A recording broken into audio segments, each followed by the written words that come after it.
Hello dear subscribers, today I will tell you how you can easily fix your problem. So if just you see on your iPhone no SIM card installed, so how you can also fix it.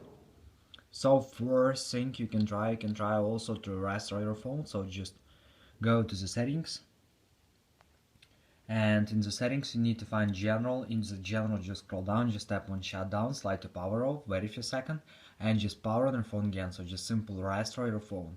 And if it doesn't help you, if you still have the error, so you can also just try to fix it in another way. So just try to take off your SIM card and just put inside again.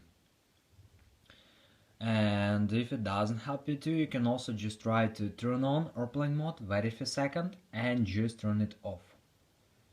So another thing you can try also to check updates for your iOS system. So just find here general. In the general, just open software update, and if you see here available update, just tap on download and install and wait until it will successfully install the latest updates for your iPhone. So thanks for watching, have a nice day, subscribe to my channel, click like, and goodbye.